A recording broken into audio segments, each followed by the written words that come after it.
Every one of you guys today. I am Christ, I am disciple.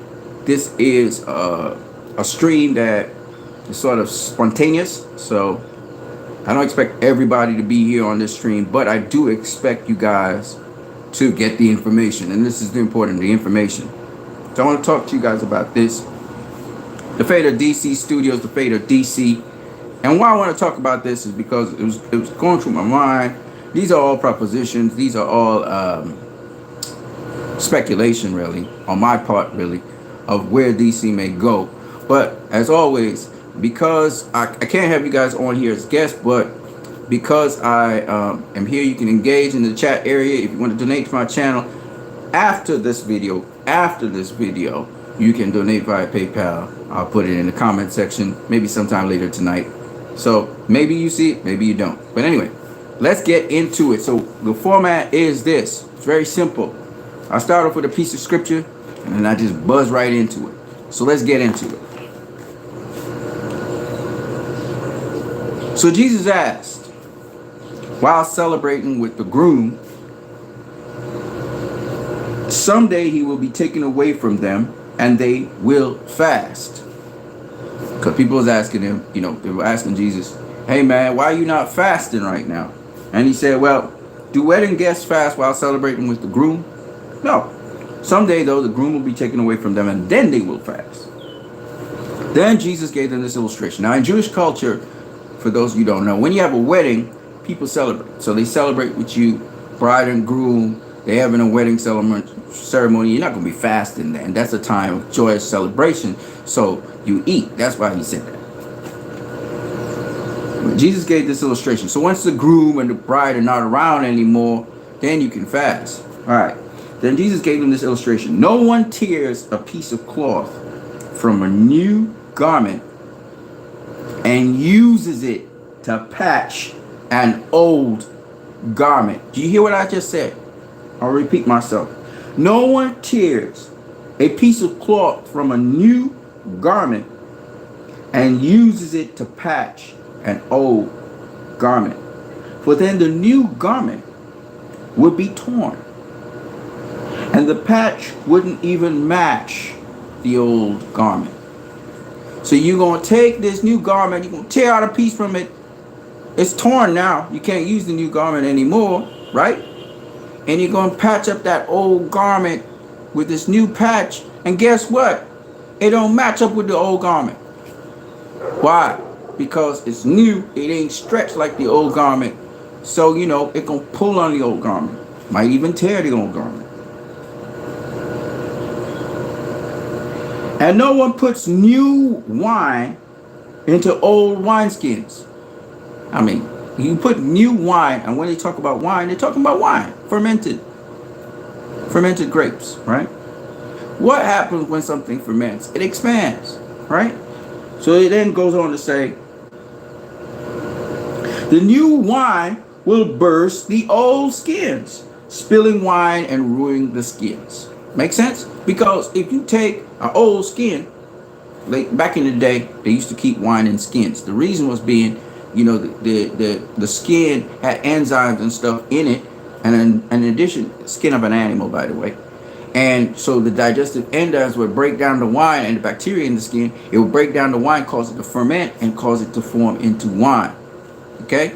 So you're not going to take fresh grape juice, put it into old skins. It'll expand the old skins that already stretch, and it'll burst it. The new wine will burst the old skins, spilling wine and ruining the skins. New wine must be put into new skins. That makes sense? That makes sense so far? All right. But no one who drinks the old wine, man, I'm hitting y'all with some nuggets right here. Y'all don't even understand where I'm coming from, but that's all right. No one who drinks the old wine seems to want the fresh and the new. The old is better, they say. Bam! Yo, there's a YouTube channel called $1 million worth of game. I just dropped game on y'all. That's some serious game I just dropped on you. And we're going to break it down now. We're going to break it down. First of all, in life, you say you want to go a new direction. Then if you say you're going to go a new direction, then go the new direction. Go fully the new direction. That makes sense? If you're going to say you're going to do something in a new way, then just go all in a new way. Don't be using some of the old way and trying to mix in some of your new. That's compromise. And all it does is it hurts the old way, and the old way that was holding it up will burst, and the new way will just fall all over the place and make a mess. You dig what I'm saying? Y'all ain't following me, so I'm explaining it to you. I'm gonna break it down. I'm giving y'all game for all life, and also Warner Brothers Pictures. I'm giving y'all game. If you're gonna do something new, then just do the damn thing new and depart with the old way. You got to go all in, not halfway. All right, let's go. Let's keep it going. It don't even match the old way. So y'all been doing this all the time. And I'm going to repeat that. Warner Brothers Pictures and Warner Brothers Discovery been doing this all the time. You'll be making the same mistake. Y'all want game. I'm giving y'all game. I'm giving Warner Brothers Pictures. I'm giving everybody game. Because this is true. This ain't no lie that been written. And it's not because it's in the Bible. It's just what it is. Let's keep it moving. So, if you're going to do something new, then contain it in something new. New wine goes in new wine skins. If you're going to do a new way, don't support it with no old way. Don't be talking about the old way. You go wholeheartedly with that new way. And contain it with things that support that new way. Build a foundation for yourself, in other words. Do not build off of another man's foundation if you say you want to own your own house. All right. Next, I'm just giving y'all, this is serious game for all of y'all to understand.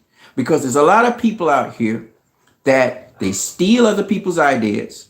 They steal other things and they claim it as their own and they walk with it and they say, you can't do that. Build on your own foundation.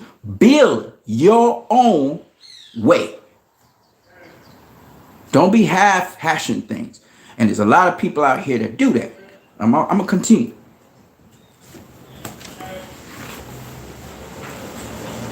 I'm dropping game on y'all.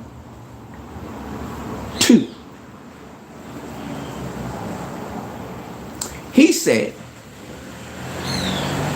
when people taste the old wine, they don't want no new wine. Why? Because that new wine wasn't sitting in there fermenting and forming after 10 years, 20 years. New wine's like 2-3 years. Nobody want new wine when they taste old wine.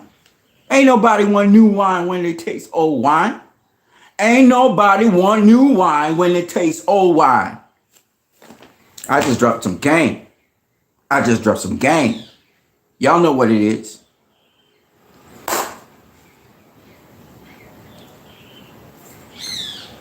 You have to build on a foundation. And a lot of people out here don't understand that. Nothing comes overnight. You have to have a foundation to begin with. So when those people who like to steal other people's ideas, I ain't calling no names yet, but I'm going to call some names in a minute. But those people who like to steal other people's ideas, try to make it their own, run the flavor, you put new wine into old skins. And if the people who had their original ideas and their ideas were sparking everybody and everybody was jumping because they've been marinating those ideas for years. I said nothing comes overnight. They've been honing their skills for years. Nothing comes overnight. And you decide to steal that from them and take it, make it your own, you're going to fail. Because nobody likes the new wine. They like the old wine. Because it sat in the skins for years and formed. Now let's break it down. Let's call names. Let's do it like it is. Let's call it like it is. Because we're talking about DC's future. Right? That's what we're doing. We talking about the fate of DC. That's what this video is about. And I started off with scripture. Did I tell y'all where the scripture come from? Just for y'all to go check the scripture. Because see, your boy don't like to talk abstractions. And I ain't religious like that, where I sitting in a church building trying to tell y'all things and preach to y'all. I don't do that. Y'all know that. Oh, by the way, this come from Luke chapter 5, verses 36 to 39. Just so y'all know. Because a lot of people feel Bible thumping people and church thumping people. It's people who have no practicality. They talk things they can't walk. I understand. But right now, I'm talking about a principle. Right, so let's get to it. DC's fate. I'm going to be very specific.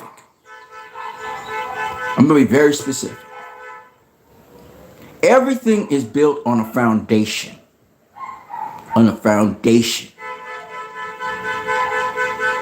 Hold on a second. There's a bread van passing. It's about to make some noise. In fact, break time. Pause. I'll be back in 5 minutes.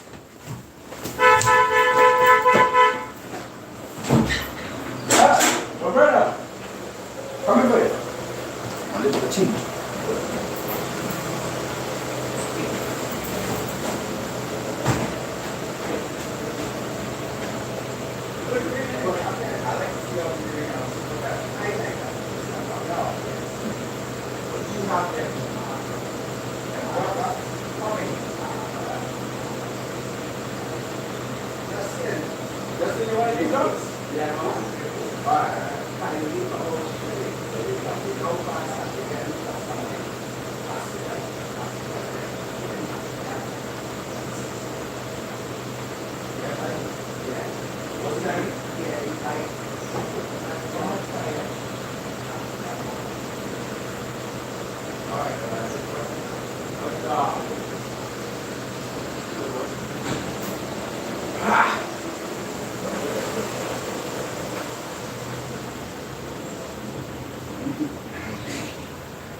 Take the thing out. Just.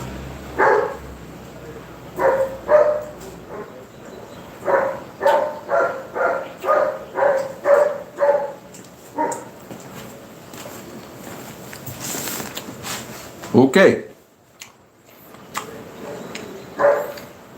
I wanted to patronize a businessman that comes through the community. Today was a day of rain. I'm selling during the rain, so I said, nah, gotta patronize. So I did. So this is an informal video. So I'm going to be eating this beef pie on this video. It's good.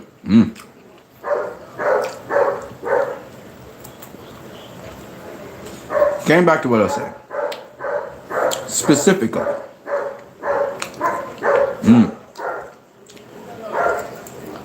Really good.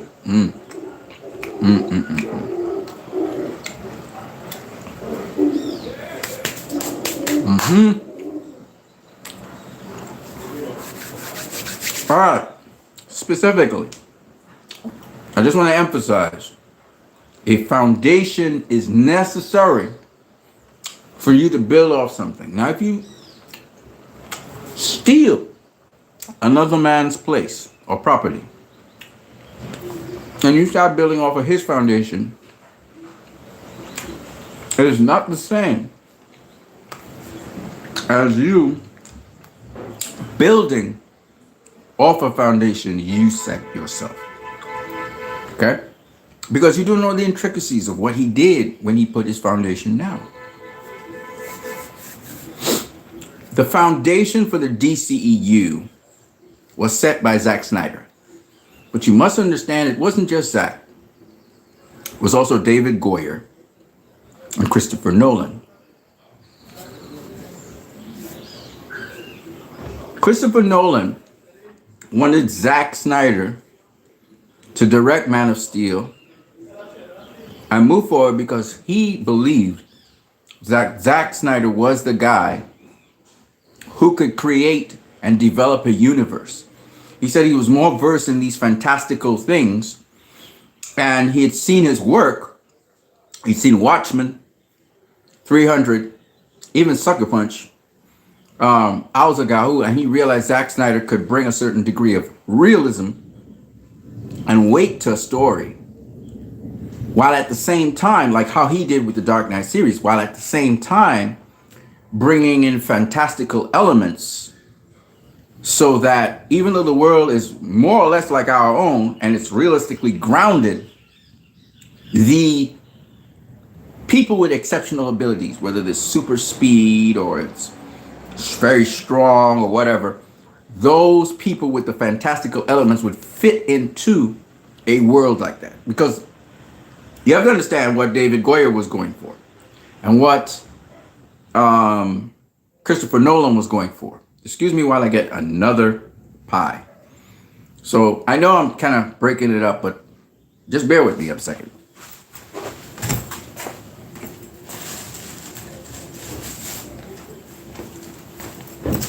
Oh man, this is just so fantastic. This is a baked pie. It's flat. It's a flat pie. It's not a tortilla. And let me show you inside of it. And inside of it is beef. You have beef inside of the pie. Ground beef. Tastes really good. Oh yeah. Brimming with flavor. I hope you enjoy. You guys can comment if you want to. Feel free.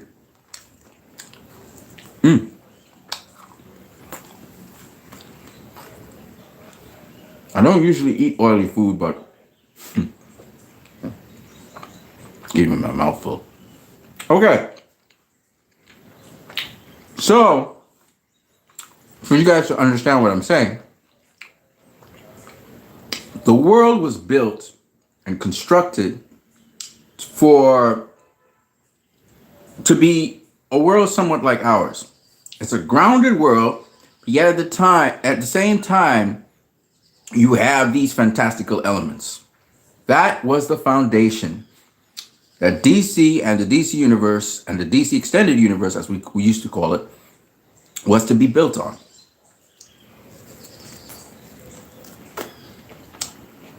Which means the information to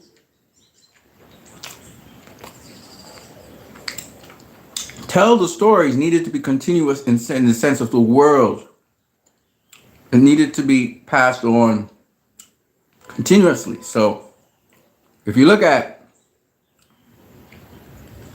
Man of Steel, BVS, the Suicide Squad, and Wonder Woman, those 4 movies had a similar grounded world.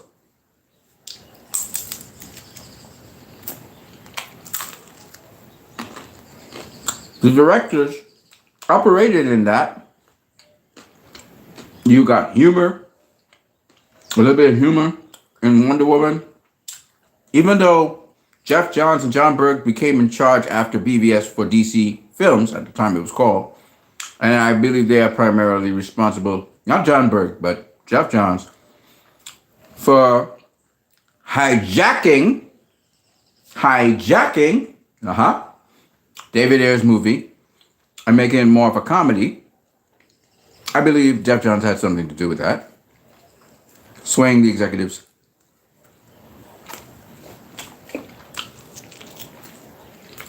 Into that happening. But having said that,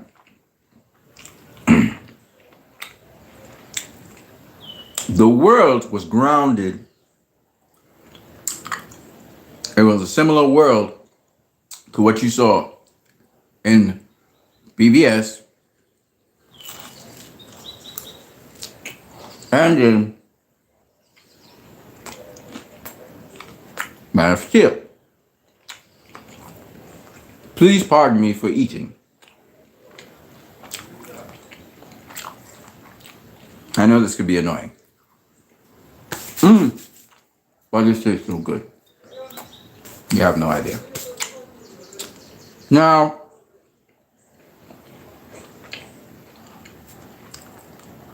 Wonder Woman, again grounded in that world, a bit pivoted slightly away from what Zack Snyder was doing, but nonetheless, maybe that was an early draft Zack Snyder was doing, and then they kind of pivoted away because, as you saw in BVS, the photo that you saw was what Patty Jenkins was really going off of. Truth be told,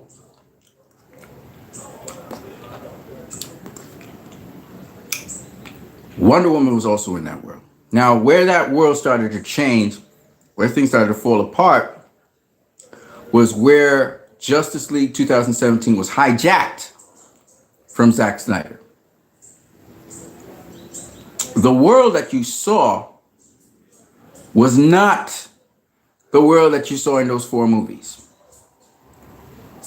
Both in the physics of how the Flash was running, and when we say the world, we're not just talking about the people in the world, we're not just talking about venues. We're talking about how the physics of how things operate, the chemistry between characters and so on.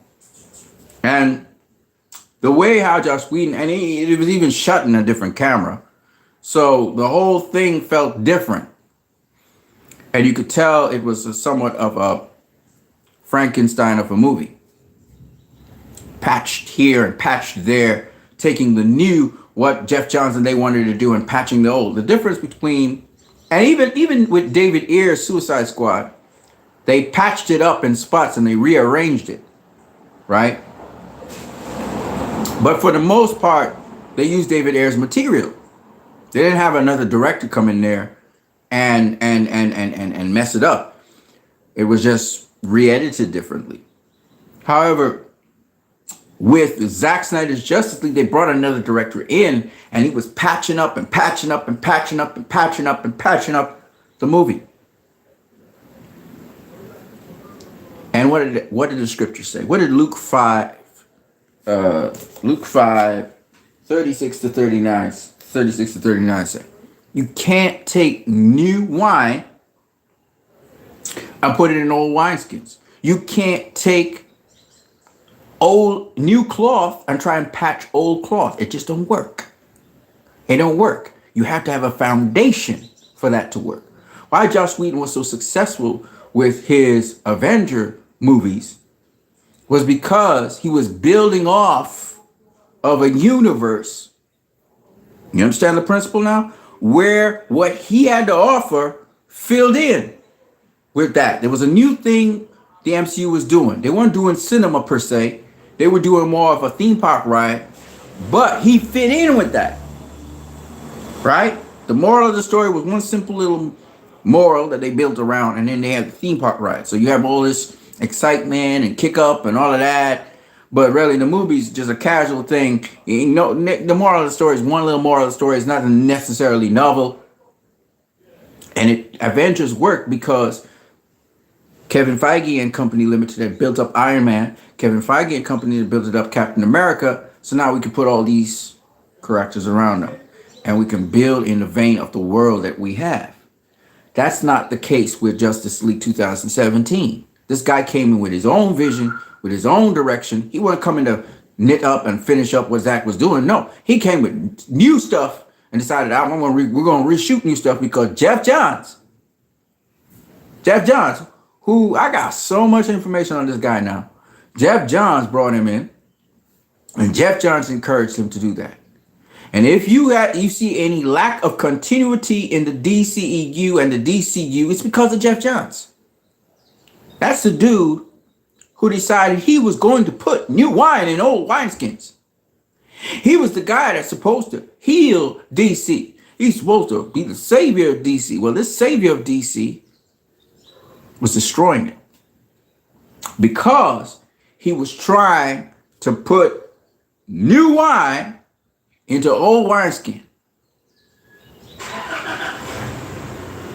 Now here's the thing. When the DCEU first came to be real with you guys, I'm going to just get another piece of bread. I know this is going to be annoying to some of you guys, but don't worry. Just bear with me. I got to be comfortable too. You know what I mean? So I'm going to be comfortable. You guys going to be comfortable. We're going to be comfortable together. We're going to take our time. It's a slow burn as usual.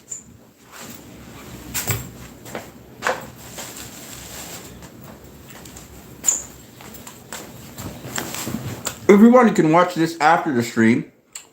And what you can do, speed it up to 1.5x. It cuts the time. Because we're already 30 minutes in. It might take an hour. This is so good. See that? Oh.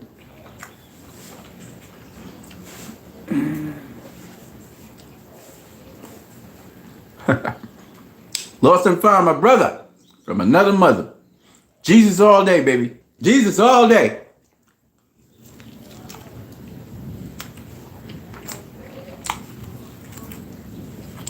So,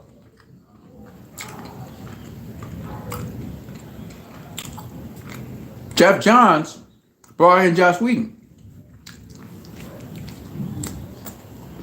And they thought, do whatever it needs to take to make this movie work. That's their opinion. But you gotta understand, the foundation was set. I want to say this. Even though the critics didn't understand BVS, because they obviously didn't get it. And this has happened for several great movies like Wizard of Oz, Vertigo, right? Classics like Groundhog Day. The critics didn't get it. A lot of times, just like executives, critics think there's a certain criteria for a movie to be good. And they have this list of criteria. And they tick off the checklist. And they believe that's how they recommend a movie be good or not. But human beings don't work by checklists. We're emotional beings. And sometimes we resonate with certain experiences because we have experienced them. So when you as a critic try to assess a movie, I always say the best thing you could start to do, make sure you even understand, even if you don't like the movie, find out, if you gotta go sit down and watch the movie 3-4 times, find out what the movie's really trying to say. Then, because the movie is its own organic being. It's not the director. The director's a person by himself. That movie is a combination of actors, cast. When I say cast, we're talking about the people who do the lighting, the people who do the animation, the people who do, the different departments who coordinate the action and so on. This movie is its own organism. It's not a director's necessarily organism. Because when everything is put together from each creative department, it's a huge thing, especially blockbusters. It becomes its own thing. Even if the director's vision is seen on the screen, it's not just the director. The director was just directing everything. So when you people say, whether it's critics or whoever, the Zack Snyder, Zack Snyder's movie. It wasn't Zack Snyder's movie. It was Zack Snyder that directed the movie. And Zack Snyder facilitated other people to become, creative, and under that environment, you got the movie you got. But he's not the sole person. And that's what you guys have to understand. Yes, the director takes responsibility for the movie that comes out there. But you got to understand it's to create different creative departments, whether it's costuming or whatever it is. All these people have to come together to make this movie. And a good director has a clear vision of what he wants. But on top of that, he also allows the actors to play around. The costuming to play around, etc., etc. Based on your expertise, I want you to use your expertise. I'm not going to use 3, 4, 5, 6, 7, 8, 9 takes, even though Zach likes to do that. But if I got what I need, I got confidence in you. So in your area, where you're an expert in your area, I expect you to perform in your area. That's how it goes. Hold on one second.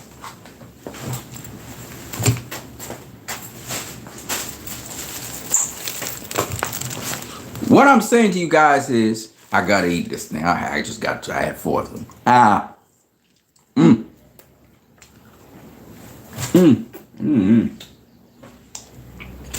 haven't eaten anything whole day. I've been going. Y'all know that. So, yes, BVS, Man of Steel. Yes, Zack Snyder directed those movies. But David Goyer wrote Man of Steel. with Christopher Nolan, but David Goyer is the guy that actually wrote it out. It was his vision. It was his desire to see that on the screen. Okay, he's the main man behind Man of Steel. BVS, that was David Goyer again. But then Chris Terrio did revisions on it. And he rewrote certain areas. So it's a collaboration. Every movie is a collaboration between various people from various walks of life. The way how BVS looks is because of what's the guy's name that did 300 with Zack Snyder? You guys know the guy's name, Larry Fong, who Zack Snyder went to school with. The look of BVS is because of Larry Fong. You understand? So it's a collaborative thing, which means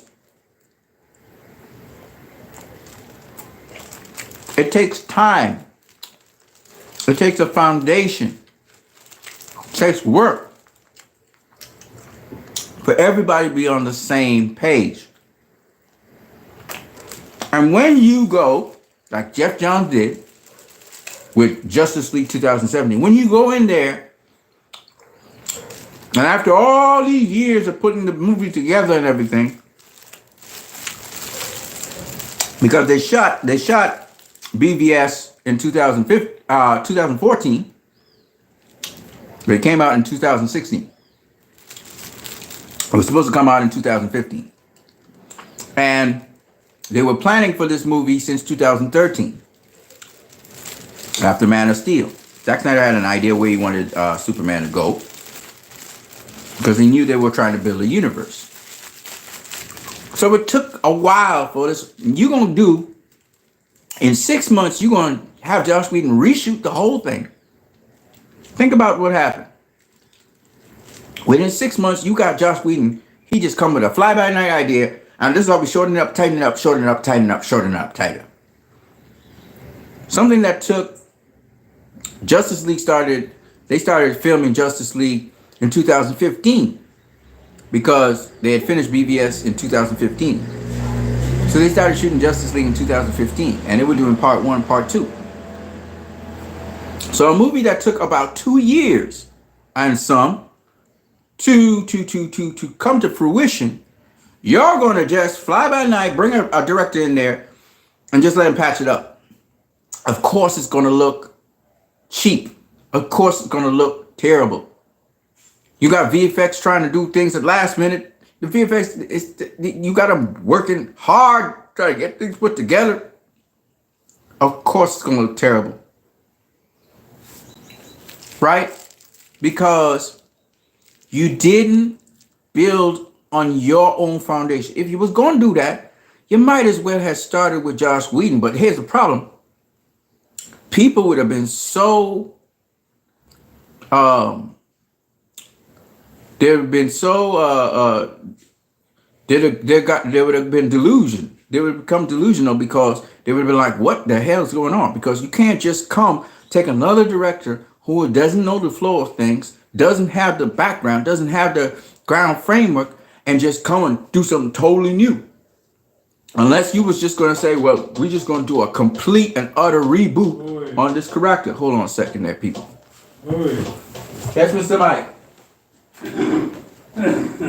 What's up? I'm peeping through. I'm here. What is this for again? It's for the back? Yeah. All right. I see you moving around, man. I'm trying. How's your foot? It's getting out of it. I ain't rushing it. Take your time, man. Yeah. I'm glad we got into this. Yeah, but then grab a piece already. Yeah. I hope we get more tonight. I see you doing something to the street. Yeah, I always have a tree here. I set a little plants there. There's Portugal, lemon, with the lemon plant below the 2 palm trees, and I have some citrus over there inside of a pot. Right. And I always grow in aloes, so I have aloes all over the place. Always we're not those. Yeah, man. That's why they're working on Lodge. That's your body. See what the, I'm gonna take the seed and plant some more. yeah. I'll harvest the plant just now. If you want to take it, but some of it kind of the fruit flies are eating out some of it. Yeah. I'm gonna get that boy. Come on, boy, let's see some. All right. Few now. Yeah. He's doing a good job for Yeah, man. You do a great job, and not for much money, so that was good. No. Yeah, I'm going back to streaming. Yeah, I was streaming something.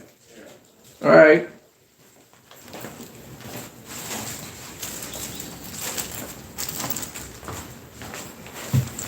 That was me talking to my neighbor, very good neighbor of mine, and we were just talking about stuff because I do a little gardening, and of course I'm on here streaming, and I do sales online. I do all kinds of things. So I just did a business transaction again, and I'm back here. So yeah, so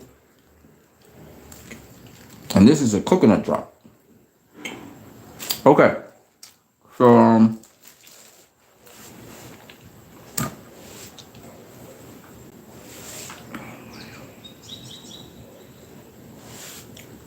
so what I was saying was that this is good.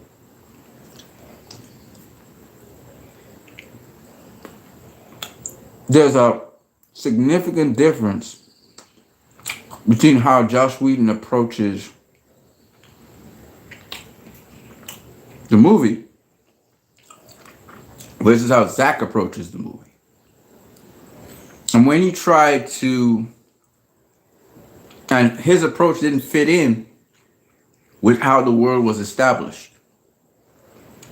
He didn't have guidance as how to do the physics of the movement. Zack is a guy who has an eye for these things. He has the storyboarding, and what all Joss Whedon was supposed to do was post and some reshoots of certain specific things, which I assume Zack would have left behind for him. But even if not, because I guess there was internal conflict also going on inside of the studio,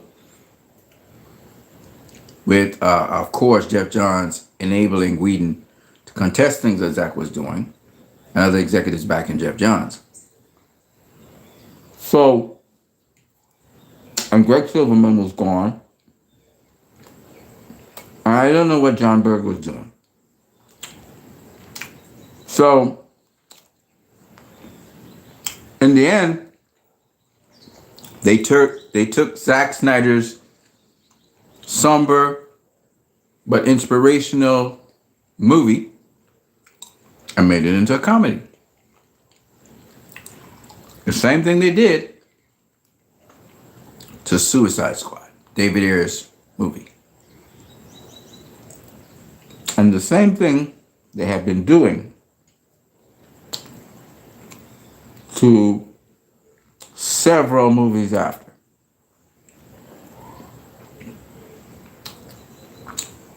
Because the critics back in 2016 said that BVS wasn't fun. It was a long slug. It was depressing.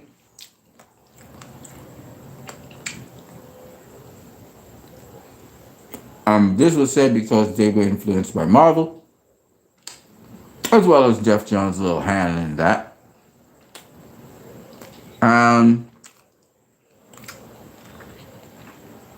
As a result, they abandoned the serious tone of these movies. Aquaman came after Justice League, again, a movie that was not taking itself seriously. It wasn't a serious, it was again a laugh fest. Forced jokes in it. An adventure, but a laugh fest. Ultimately, in the end of that story, you really left the Aquaman story. The only thing Aquaman didn't do was kill Orm. Right? And you will notice this theme over and over. Aquaman doesn't kill Orm. Wonder Woman doesn't kill something master. I forget what his name is. You know, they're not killing them. And the reason being, Jeff Johns believes the superheroes don't kill, right? Because when you see Black Adam, what does Hawkman say? Superheroes don't kill people. Jeff Johns wrote Black Adam. So they hijacked David Ayer's movie. They hijacked Zack Snyder's movie. They don't fully reboot the universe. Instead, they reset it. They do what's called a partial reboot.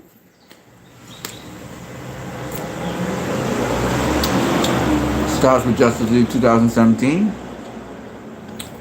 Goes into Aquaman. Continues with Shazam. Birds of Prey, Wonder Woman 84, The Suicide Squad, Black Adam, Shazam 2, The Flash, Blue Beetle. What do all these movies have in common? They're comedy fests. Fun, fun, fun. Be funny. Funny. Jokes, jokes, jokes. All of them. And Suicide Squad, David Ayer's Suicide Squad. With forced jokes. Yo. New wine.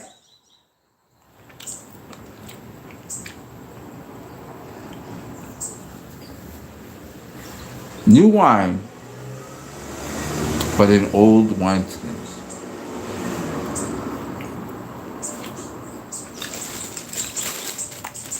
So is it surprising that DC's flopping? And then James Gunn is making the very, very fatal mistake of not building on his own foundation, but using the foundation of those who stole from Zack Snyder before, which is a horrible mistake. And James Gunn cannot bring anything but comedies to the table.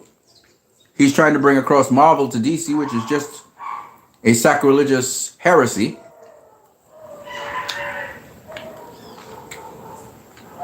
Because DC is not Marvel.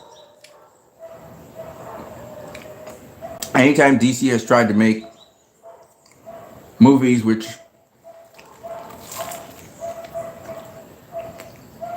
are Marvel-like, they failed.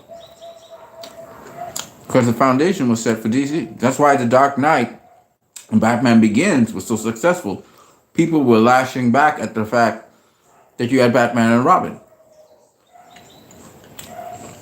People lashed back at the fact that you had Green Lantern, another comedy. Superman Returns was a serious movie with some comical elements. But they decided to build off the foundation of Christopher Reeve. What did the DCU build off of? They did not build off of Christopher Reeve. Why? Because Zack Snyder understood the principle. You got to build off your own foundation. So they behaved as if there was never a Superman movie before. When actors go to act, to play a role of a character that has been played by many other actors before, they don't look at the foundation those actors had. They have to build off their own foundation. They have to be true to themselves. You know? This is where that studio is going wrong.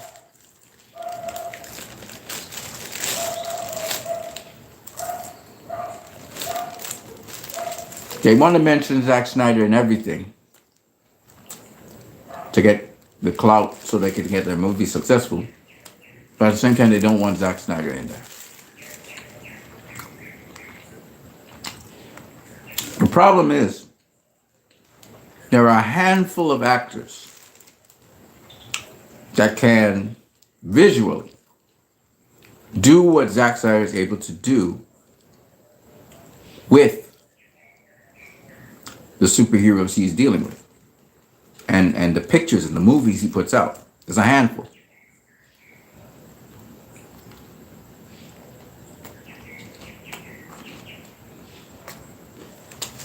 Okay? His visual style is unique. You have to go to China, into the Eastern world, to get that kind of style. And even then, what the shots, the angles, the shots, the way how the physics of something is done, like how the Flash runs, you know, even how he portrays Batman, how he portrays the heroes, how he portrays villains, etc., is very specific to how he sees things. And it's always cool to watch it. Right? When I was watching pieces of the Flash movie and the Flash in the beginning and the Flash is running, I was like, this is the most uncool looking thing I've ever seen. And it's because the Flash is supposed to be, if he's going to be running, he's going to be skating. It's not some program and you have it on a loop, you know, and it's separate from, even Joss Whedon, when he was trying to do the last scene with the Flash running through the city, horrible, because it's disconnected. The Flash doesn't look like he's running in his environment and nothing. It just looks terrible. And that's because they don't know how to pictorially portray that on the scene and make it look organic and real. Hyper realism. They didn't study that. Okay? Zack studied art. And Zack is a director who comes from a very art perspective. And so Zack has a unique perspective of how to do these things. And when you are a director, you know, you could have the same VFX people as Zack has, but they won't be able to produce the same product that Zack does because Zack knows clearly what he wants and he can tell the directors of VFX or of CGI what he wants. Whereas when you try to do that, you can't explain exactly what you want, or you explain because Jeff Johns is the one in your ear telling you what you need to do. Because if you look at the Flash movie, it's very, very much in terms of logo, in terms of the movement, in terms of the lighting. It reminds me of CW Flash. So I knew Jeff Johns was all up in Andy Muschietti's ass, you know, making him do it this way. This was Jeff Johns' vision of the Flash. And it flopped because Jeff Johns is not a filmmaker. He's not.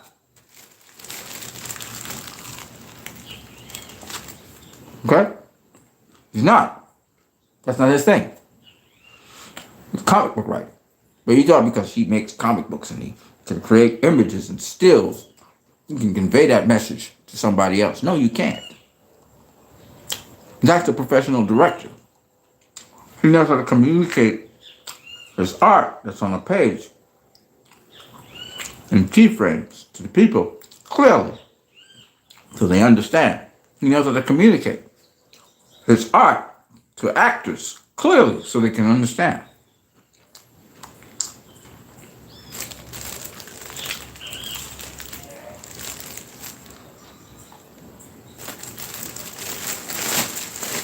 So we're talking about the fate of DC.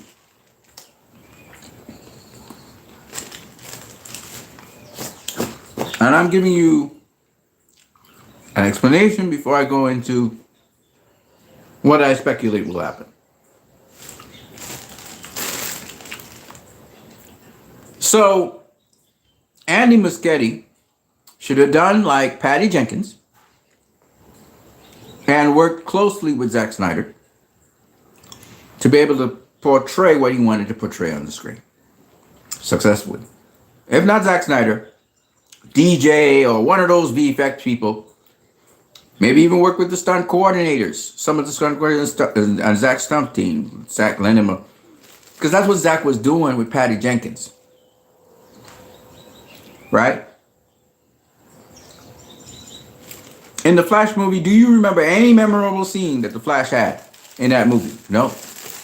Nothing really memorable. Because there are no keyframe moments.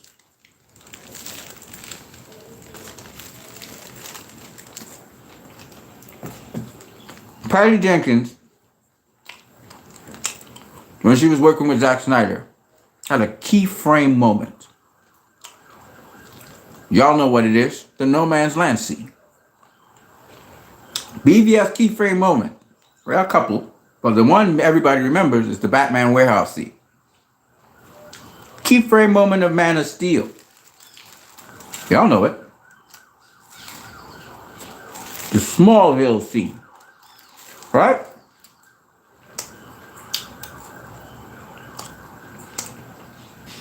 Great movies have keyframe moments. Moments that you remember the movie by. What was Suicide Squad's keyframe moment?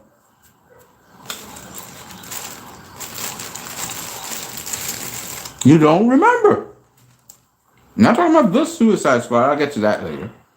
Suicide Squad. You can't remember. You know why? The movie wasn't built around a keyframe. That keyframe moment was taken from David Ayer. Because a bunch of editors came and just edited his stuff behind his back. So you can't remember. You will not remember. Well, actually, there's a keyframe moment. When Deadshot was shooting on the cars. I remember that. That's a keyframe moment. But even so, David Ayer never got to air his movie as the foundation of that movie was supposed to be. A movie as a foundation. A movie's like a child. A movie's like a person. David Ayer said it like this. Hollywood's like this. Pardon my French. Hollywood's like this. You have somebody you love so dearly, you watch them get fucked by somebody you hate. That's Hollywood. He's right. His lover was his film.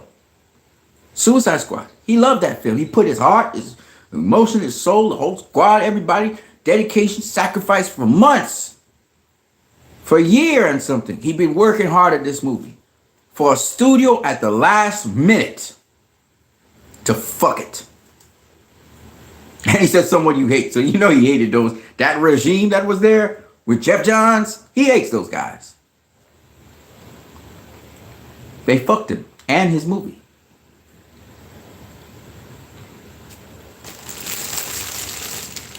When a foundation takes time to build. It's hard work. So when a studio comes to you and says, oh, we can do this better, we can do this better. No.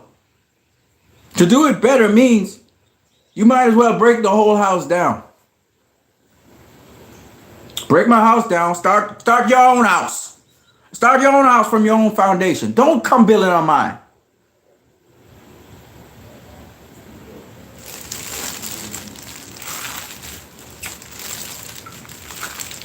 Man, this looks good.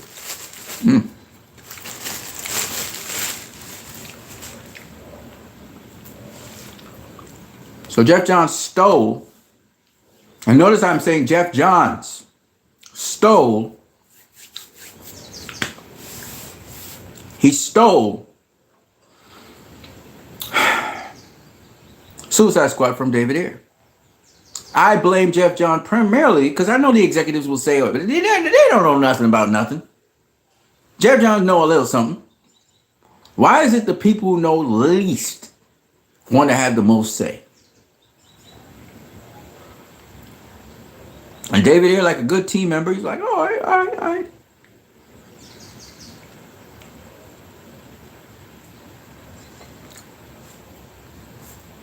Justice League 2017 is the same thing. Build on your own foundation. Another man's foundation, don't do that. Don't do the man like that. And it continued. Aquaman. James Wan wanted to do a particular thing with Aquaman. And his tune suddenly changed. Oh, we don't need no speech bubble. They just talk underwater. Jeff Johns. We'll learn later. He wanted to have a movie where Aquaman was going up against Orm and a much more serious, darker, closer to horror movie. Even though still be swashbuckling, something like Pirates of the Caribbean, kind of like that, in the sea. And he even mentioned that, right? He said, Indiana Jones, Pirate of the Caribbean kind of film. That's what he said. That changed into some kind of wacko, weird movie in which Black Manta suddenly shows up. Jeff Johns' idea again. Right? So what I'm saying is, why is it, I know making movies is a collaborative event, but why do you try? Why does the studio, why do certain execs like Jeff Johns, why do you try to hijack?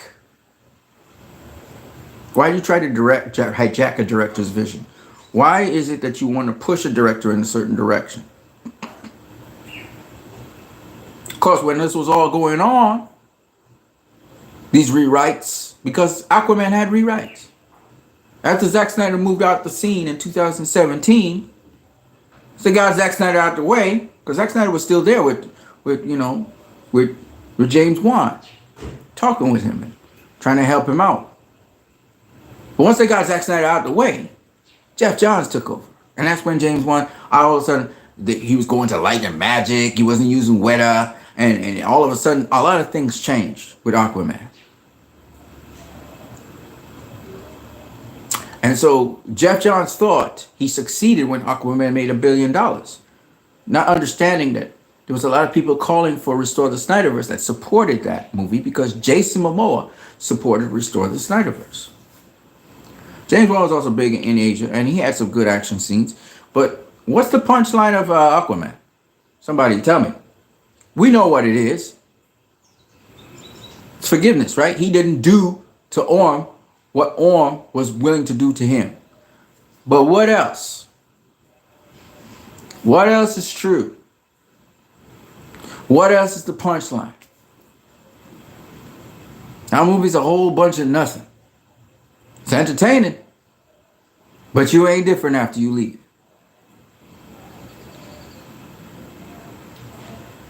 After Aquaman, we had Shazam. Shazam was actually, David Sandberg did a good job with Shazam because David Sandberg knew he was going to make something comical. Shazam is a comical character. Can't get away from it.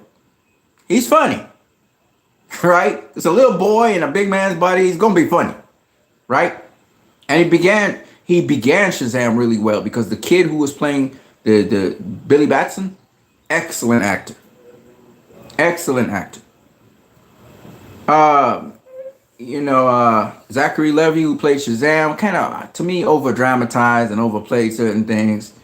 It is what it is. People defended Shazam.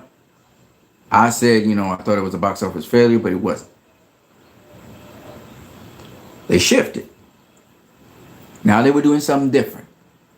Now Shazam was allowed to be that way because Shazam is that character. But when you look at the world, nothing wrong with having bright colors and stuff. I don't care about that. But the physics of the world in Shazam wasn't looking like what it was supposed to be. He was flying, but he looked fake. The action looked fake. The stakes, you see, you have to understand something. All right. And this is what makes Wonder Woman different to say Shazam or Justice League 2017, even Aquaman. Aquaman went on an adventure, but really, what was the big threat in Aquaman? What were the stakes? There wasn't much stakes. There wasn't much threat. This is the problem with Marvel movies.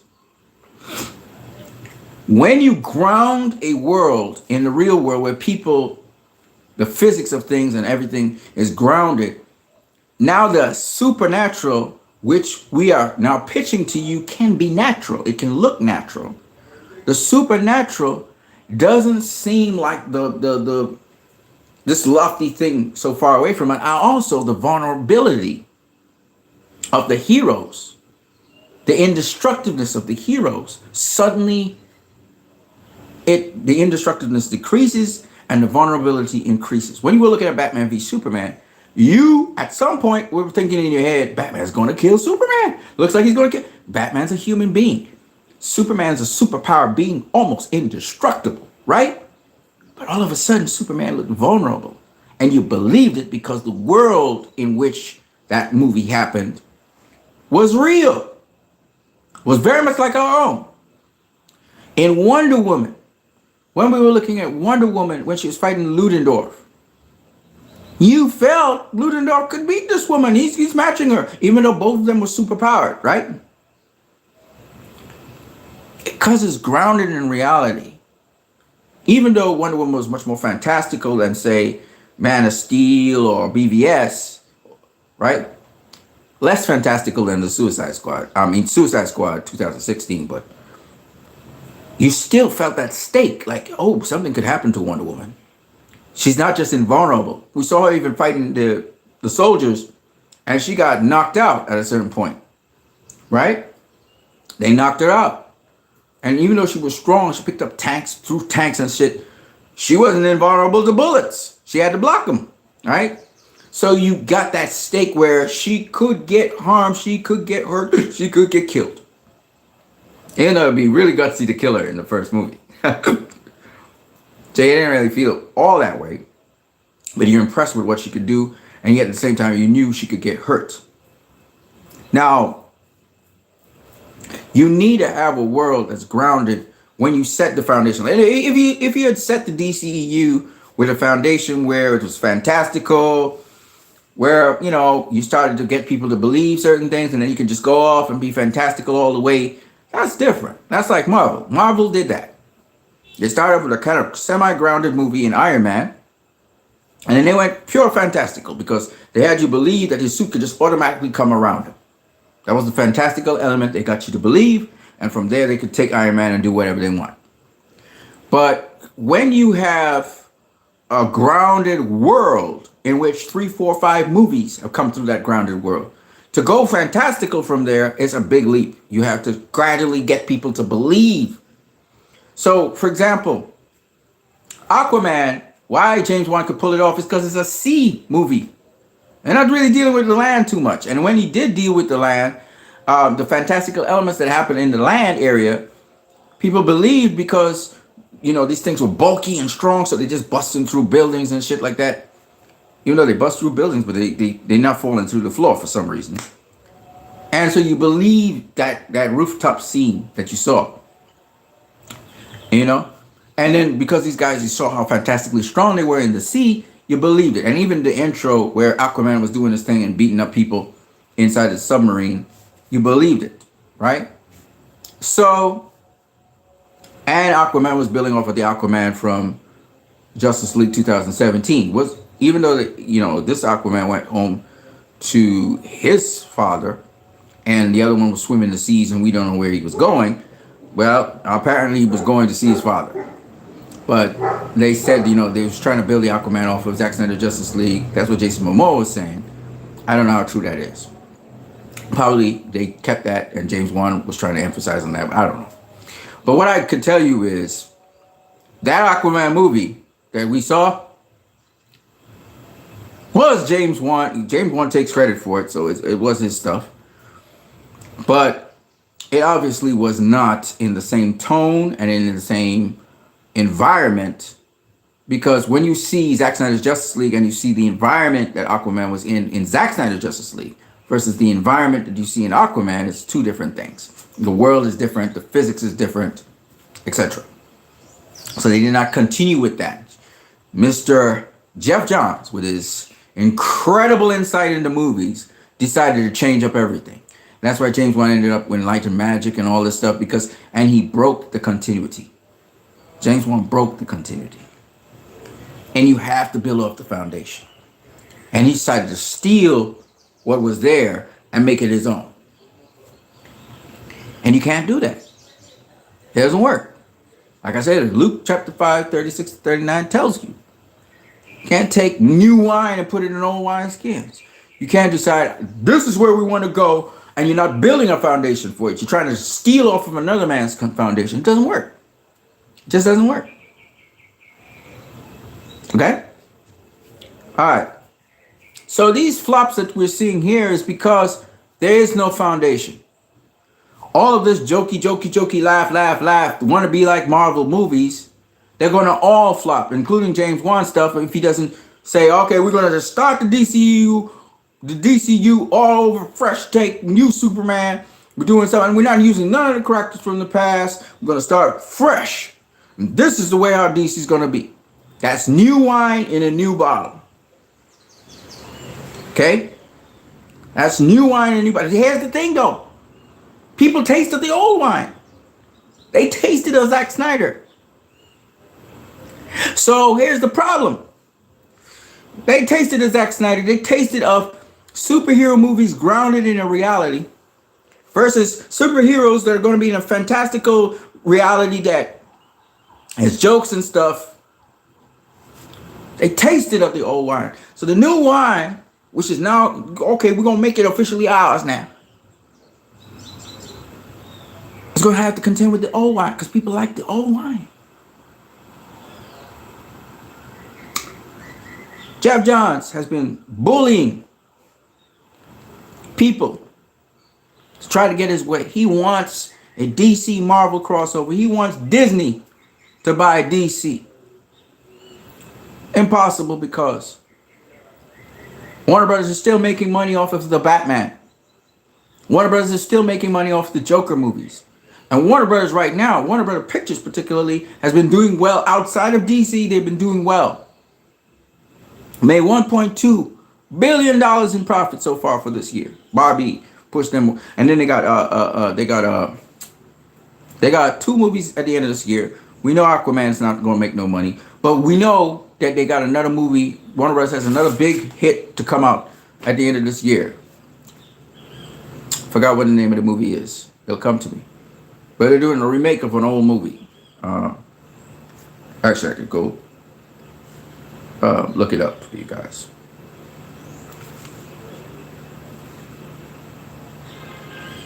Hold on a sec. It's Oompa Loompa Doopity Doo Dum Dum Dum Dum. I forgot what the name of it is. Y'all know what it is. I just can't remember the name. Hold on a second, I'm gonna get it. We're not in a rush.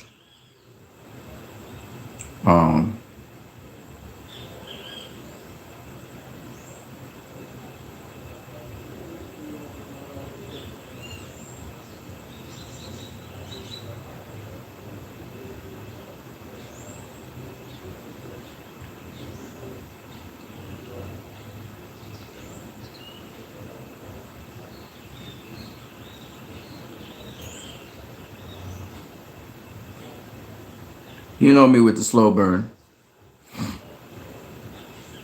Wonka.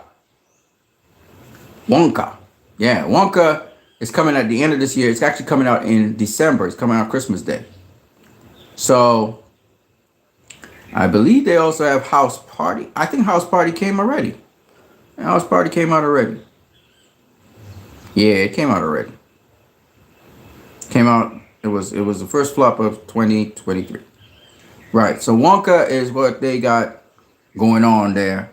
And if Wonka becomes a success, then they'll have had 7 or 6 successful movies this year. I think something like that, 6 or 7 hits. So we'll see how Wonka does.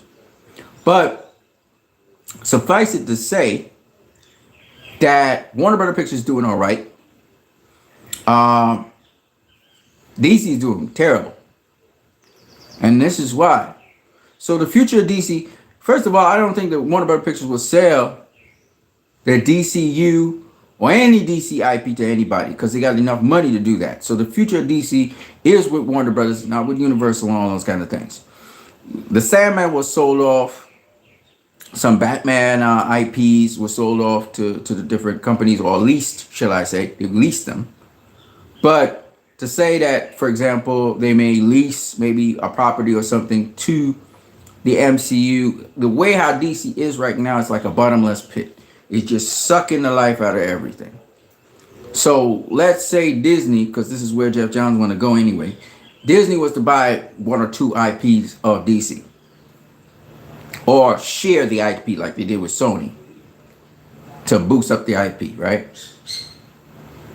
DC's so toxic right now, and the fact that it will be Marvel fans who will go see these movies. If you go and share the IP or you're sharing the stuff with Marvel, it's got to benefit. It's got to make good money. It got to be something big. You know what I'm saying? It got to be something big that Marvel right now, people are getting superhero fatigue with Marvel because Marvel keep on giving you the same thing, the same ride, the same, the same thing over and over. It's just different characters or different scenarios, but it's the same thing. And then they pushing this woke agenda. So it really, right now, Marvel ain't doing too hot. Right? And then you don't really want to have a risk factor where you bring in a DC character, which is much more powered, because usually DC characters are much more powered than Marvel characters. I heard James Gunn mentioning Batman and all these things in his Christmas special. So I suspect James Gunn is going to try and cross over DC with Marvel. And a lot of people are like, yay! Until you realize not difference in tone. It's going to be the same thing. So it's like you're going to get basically the same Marvel movie just with one or two DC characters in it. And so Marvel will make some money, I guess. And so what I'm trying to say is that's a recipe for failure, because let's say you bring across some unknown DC character like Lobo or whatever, right? That they haven't used. You carry it across to the MCU, but this DC characters are existing in the MCU, right? You would think that would boost. But what happens when you make a certain amount of money? Because you paid all this money for this licensing, or you paid all this money, or you did your little deal, and you say, okay, I'm going to help you, you help me, right? And you do something like Sony. And you bring this character across to Marvel, and it's seen in Marvel, but it's a DC character, right? Marvel fans still support the movie. It does big. Now you're saying, well, now this will help DC, right? So you open up the character in DC, and you hope that the Marvel fans will come across to DC to see the character because they saw it in Marvel, right? That's the trick, right? And then you realize it doesn't do good. It don't translate. Marvel people come to see Marvel. They don't come to see DC, ladies and gentlemen. DC has its own inbuilt audience. And so, no matter how interested they may be in the character, just like with James Gunn came across, he got his little following, his little gunts. He got his following, but it didn't translate. When he decided he was going to do a DC movie, it didn't translate. Because Marvel fans are not interested in DC. They're interested in Marvel. That's what people have to understand. Disney needs to understand. Even if they were to buy or whatever, do a transaction, get a DC character across to Marvel. And even the Marvel characters interface with the DC character. And they like him. Whatever. And you think that would translate back across to DC? You're wrong. Marvel fans are fans of Marvel. They're not going to come to see DC because you don't know. The direction may not be the same. So, like I said before, James Gunn need to build on his own foundation. But when he does that, do understand, people may still not go see his stuff because guess what? Snyder was there. And they like what Snyder was doing. And a DC audience is different to a Marvel audience. It's different. So what's the fate of DC? I'm going to start speculating. This is just speculation. DC right now is dead. If Warner Brother Pictures doesn't put Zack Snyder's Justice League into theaters this year, next year, your DC brand's dead. I think next year, the Batman is supposed to come out. Matt Reeves, the Batman. I don't care how good that movie is. Some people will look forward to it, but it ain't gonna be a whole bunch of Snyder fans going to watch it. It ain't gonna be a whole bunch of people going to watch it. The history of sequels, when it comes to this DC universe, period, has not been good, except for one sequel, and that was BVS, which was a sequel of Man of Steel. Every other sequel has flopped. Has flopped.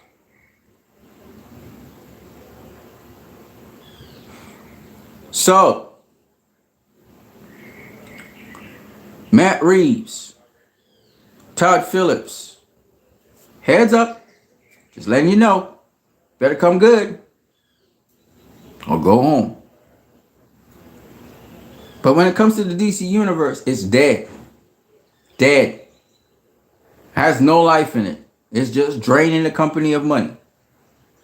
And Aquaman is doomed to fail.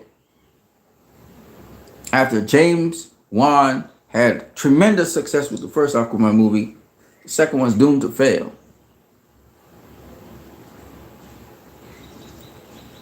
And for my speculation or my looking forward,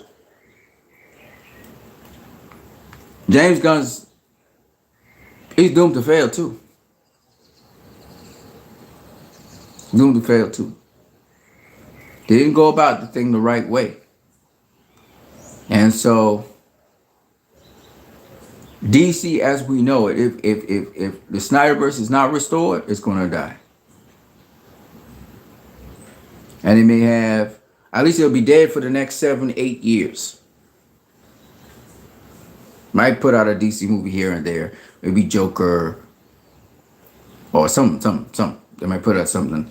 But as a universe, it'll be dead. DC as a universe will be dead. Thanks to Jeff Johns. By the way, Jeff Johns was there after John Berg was left. John Berg left after Justice League 2017. Walter Hamada replaced John Berg. Jeff Johns never left as CEO or head of DC Studios or DC Films. And Jeff Johns has never left. He's still there. It's not just James Gunn and Peter Safran. No, Jeff Johns is still there. He's still running the shots at DC. That's why you're getting what you're getting.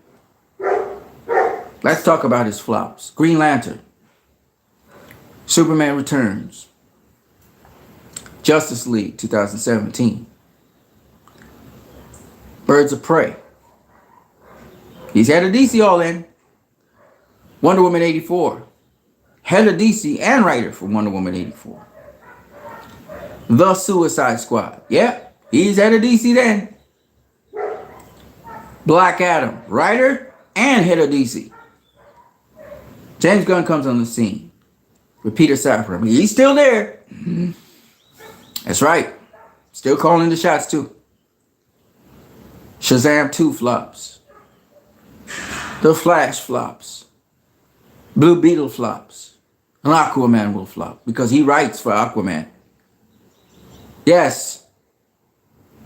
If there's somebody you need to get rid of, Warner Brothers, it's Jeff Johns.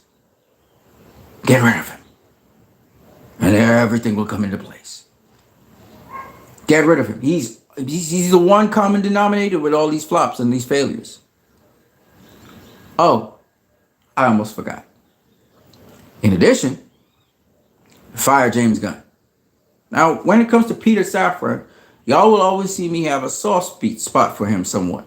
I know he says the same things Jeff Johns says. I know he's in league with Jeff Johns. But Peter Safran really is not the guy who creates the vision for nothing. He's just a financier. He's a producer. And his record has, in recent times, been terrible. He came across from New Line Cinema, so he knew Walter Hamada, etc. But let me say this. If you're going to fire one, you got to fire all. You got to do a clean slate. That's James Gunn, Jeff Johns, Peter Safran, and may I mention Casey Bloys. Because these dudes didn't build on a foundation. They built off of Zack's foundation. Then they stole and hijacked Zack's movie, hijacked David Ayer's movie, And they have been messing up the successive directors' movies.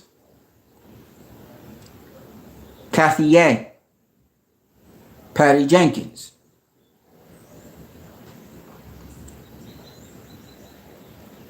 the guy who directed Black Adam,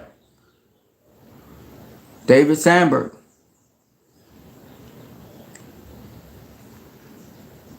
Andy Muschietti. And now they're going to mess with James Wan again.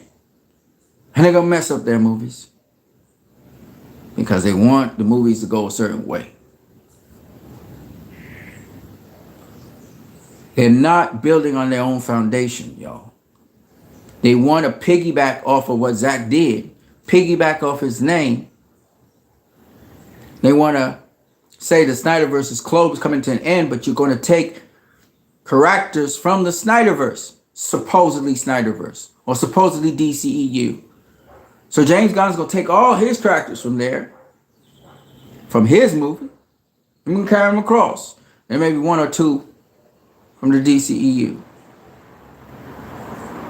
What I'm trying to say to you guys is, Abdi and DeLuca was doing the right thing when they canceled Batgirl. They was doing the right thing when they decided we're going to invest in quality movies.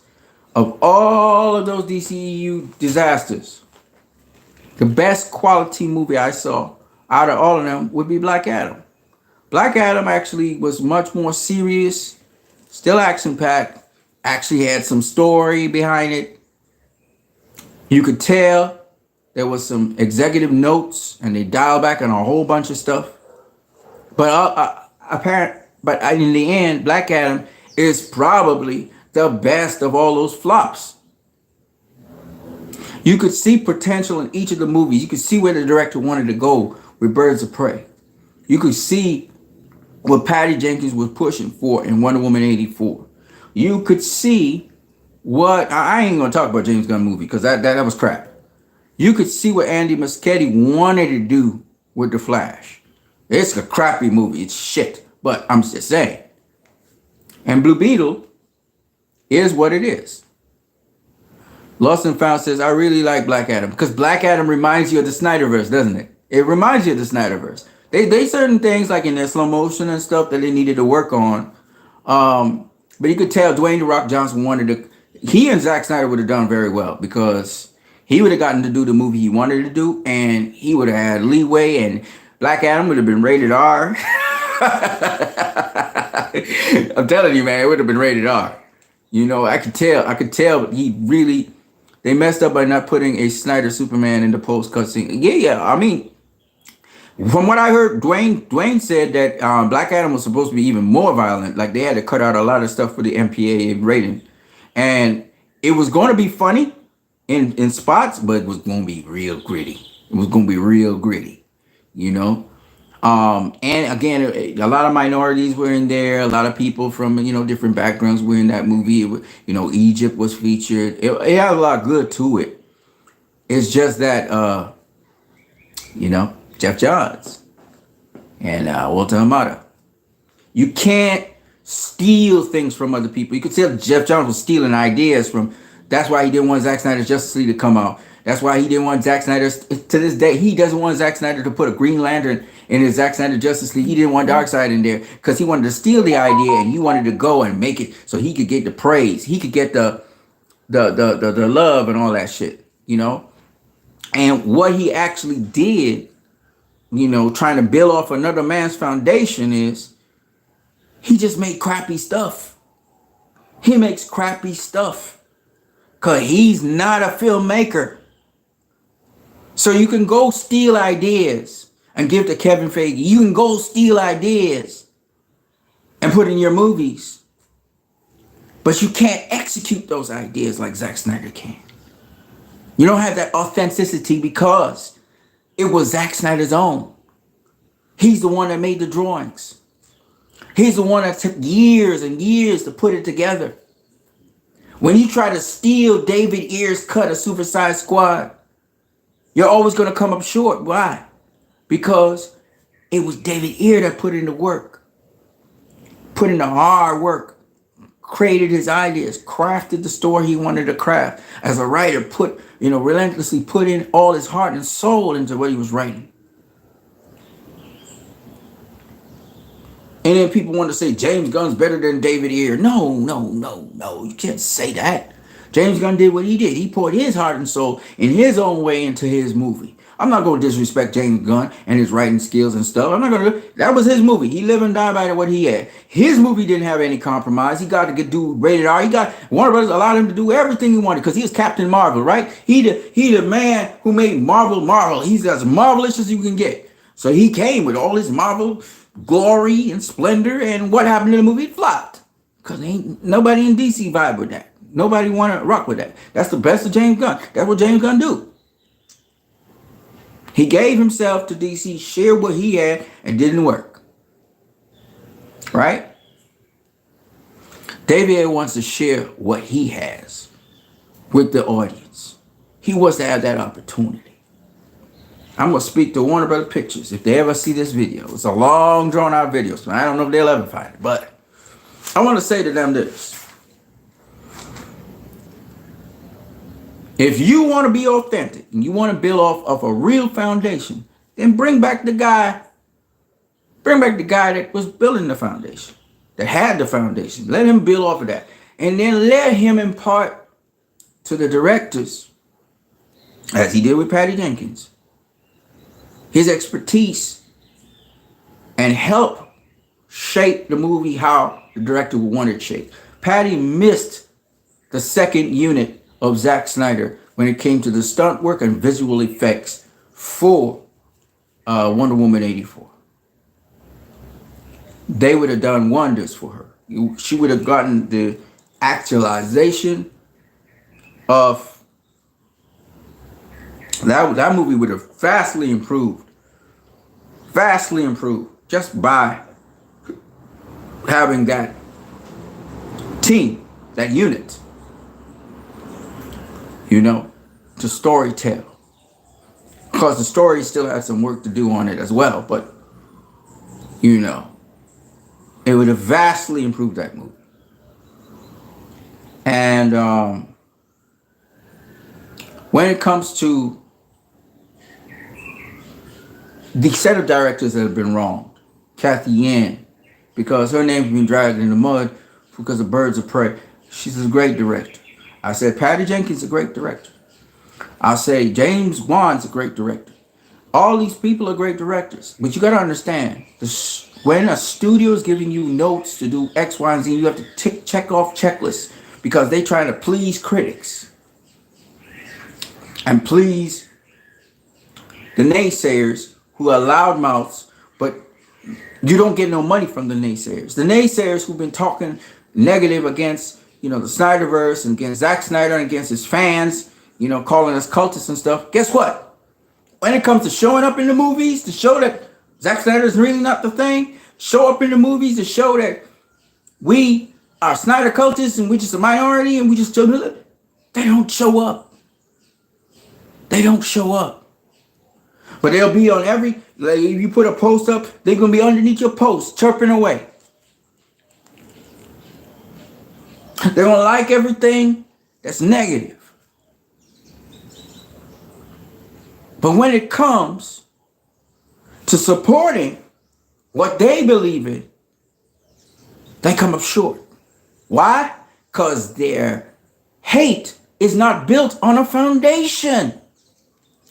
They piggyback off of people who work hard to put things in place. They piggyback off of them. They badmouth them, but when it comes their turn to produce, they can't because they never built what they were criticizing on any kind of foundation. You think I'm playing around? Luke 5:36-39. It's a principle.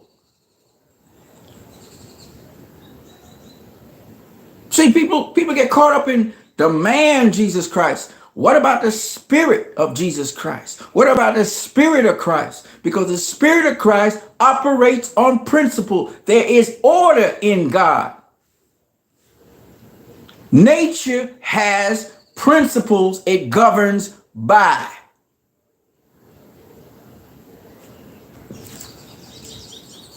So when you want to do your own thing, but fine, do your own thing. Nobody's telling you can't. But understand there's a principle to it. And it ain't called a principle just because we want to call it a principle. It's like a life law. It's like a law of life.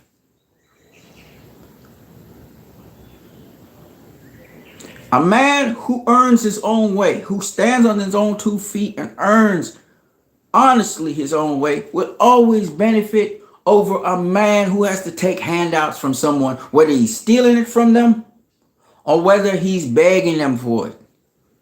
Either way, the man who builds his own way is more empowered than the man who has to depend on another man to get what he wants, whether it's through theft or through handouts. Okay? Why? Because you will know what it takes to get what you get.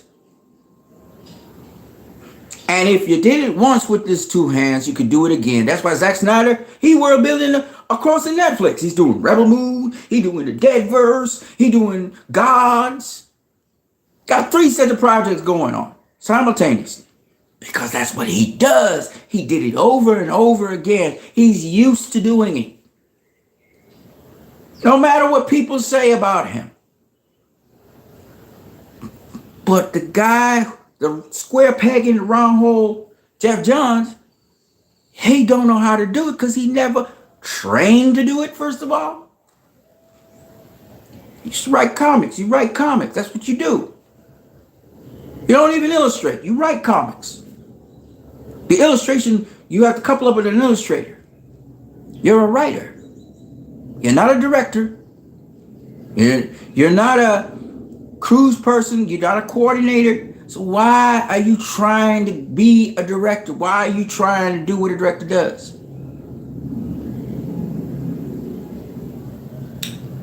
And that's the reason why DC's either going to die, the universe is either going to die, or you're going to bring back the Snyderverse. But it's not going to live. Not the way how it currently is with the current leadership. It's not going to live. You're going to kill it. And if you prefer to kill it, that's on you. But if you wanted to go on and not be a burden and suck money from your company, I'm talking to Warner Brothers Pictures. I'm particularly talking to Mr. Abdi, Mrs. Abdi, and Mr. Mike DeLuca.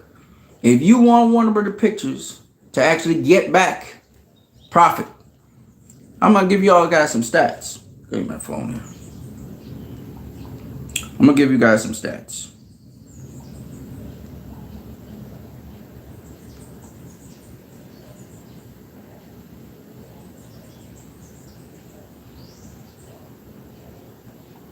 Okay. Let me give you guys some stats here.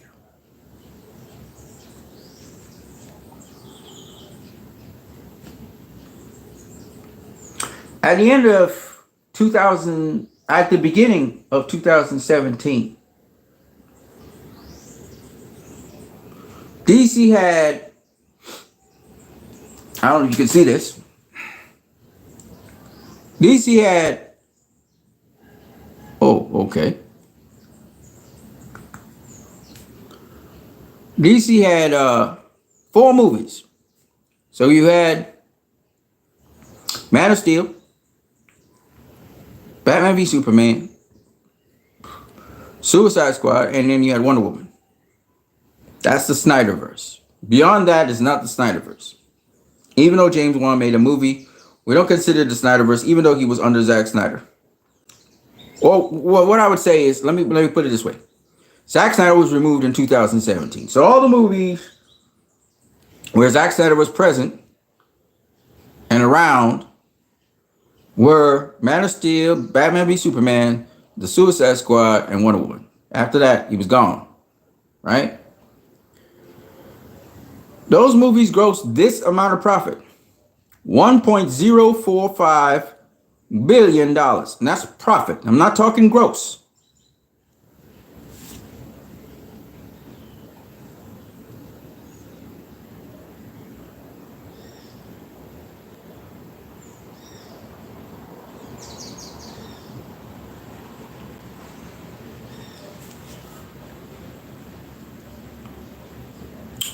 Hope you can see this. This year, Mr. Michael DeLuca and Miss Pamela Abdi, they grossed $1.276 billion in profit to Warner Brothers Pictures. This is outside of the DC universe, or DC. In red, you can see the administration of Mr. Gunn. It's Mr. Gunn, Jeff Johns, and Mr. Peter Safran. They lost Warner Brothers this year in 3 films. They lost Warner Brothers Pictures $593.3 million. More than $500 million they drained Warner Brothers from.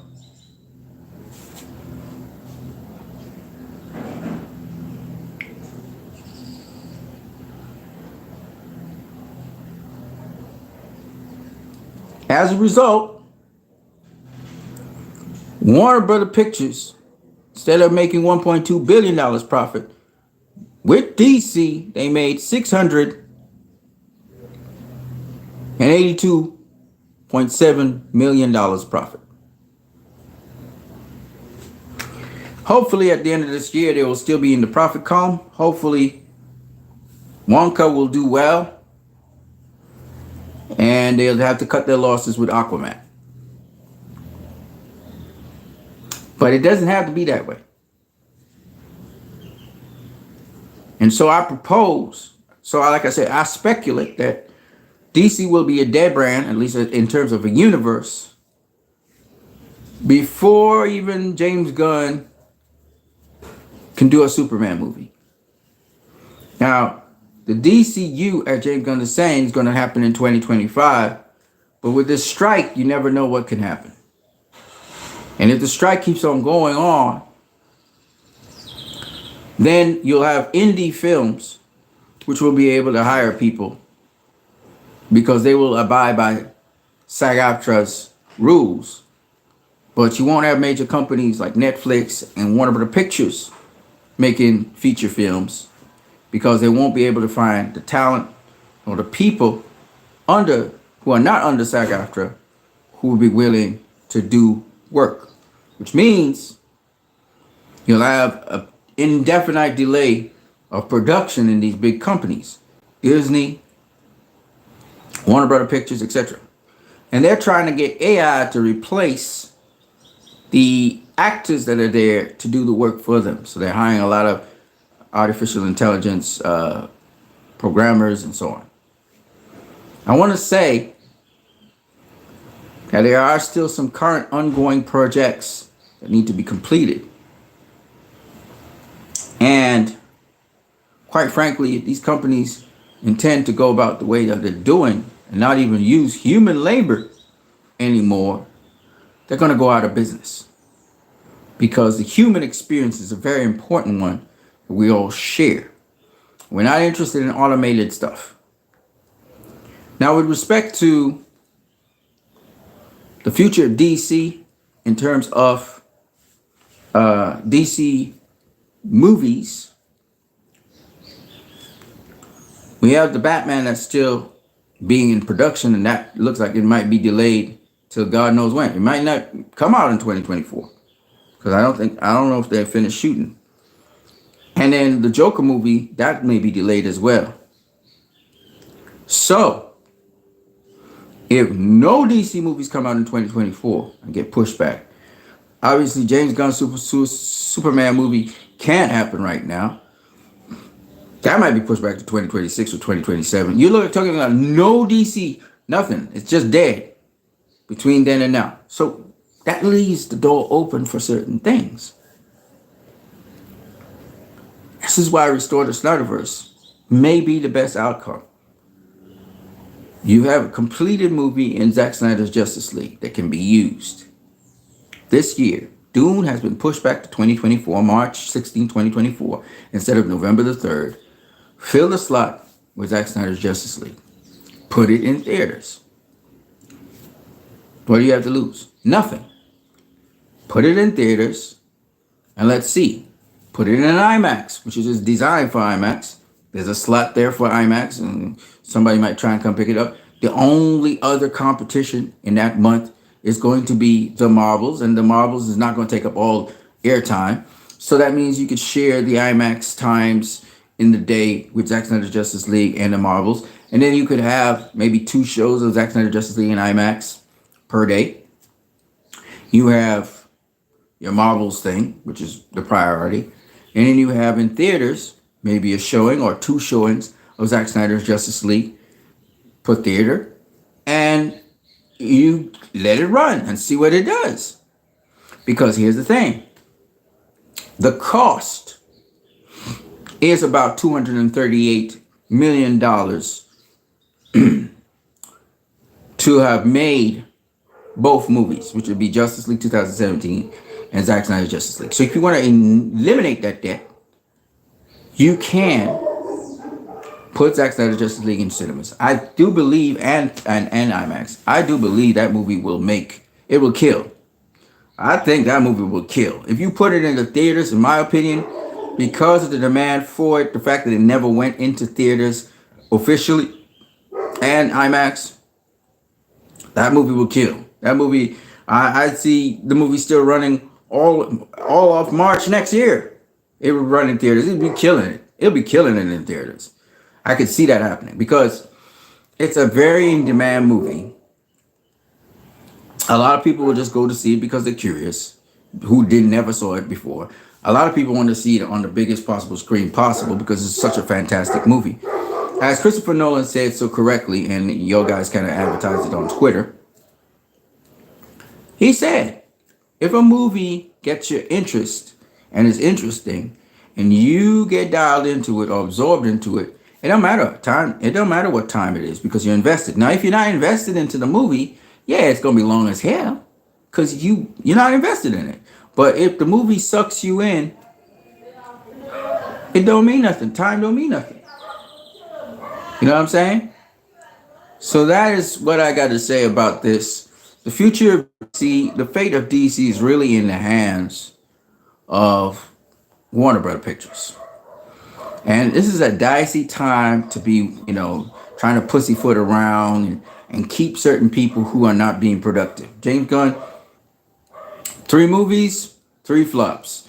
He's tried to change the movies a bit. I'm not going to talk about Black Adam. Black Adam, he had nothing to do with it. He said he had nothing to do with Black Adam, even though he did cause Black Adam to flop in a way because once his announcement that James Gunn was the head of DC, hell went loose. People stopped watching Black Adam. All kinds of crazy things happened. But even so, ultimately in the end, we have him responsible for the 3 movies that were under his charge. It was Shazam 2, The Flash, and Blue Beetle. All 3 of them flopped. Okay? And are costing the studio money. And he did make changes to those movies as well as he's making changes to Aquaman. And it didn't help the situation. It still flopped. So he's going to say, well, I didn't get a fair shake. I didn't get to direct a movie. Yes, you did. You directed The Suicide Squad, and that flopped. That was the first flop of Peter Safran in a long time. Peter Safran was hitting home runs. He was hitting them out the park. The Shazam movie did well.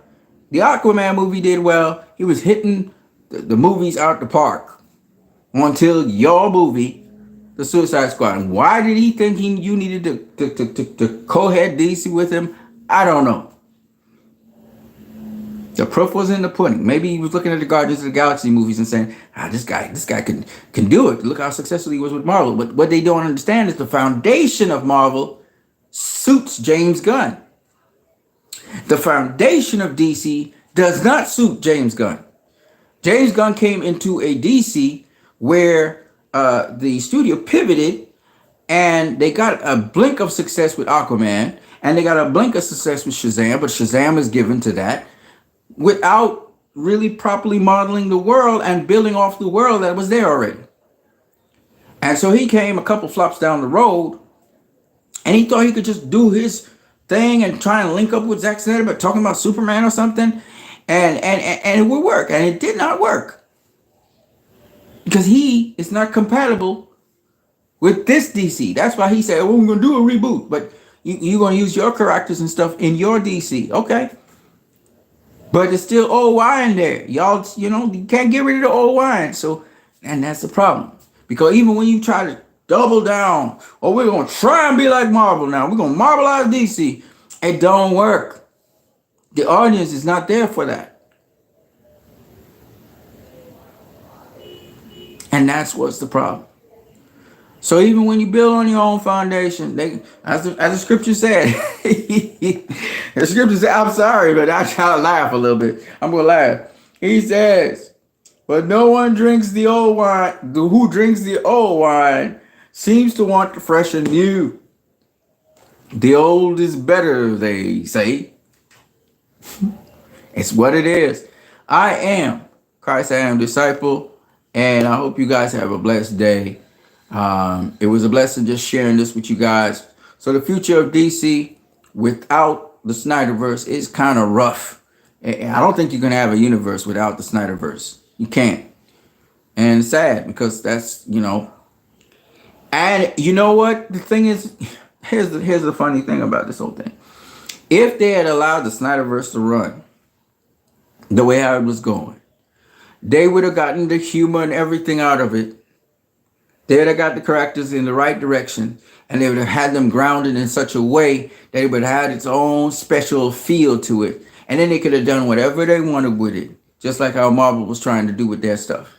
But because you decided that you thought, Jeff Johns, that you knew everything about this unit, how these characters should be, how they should play, and you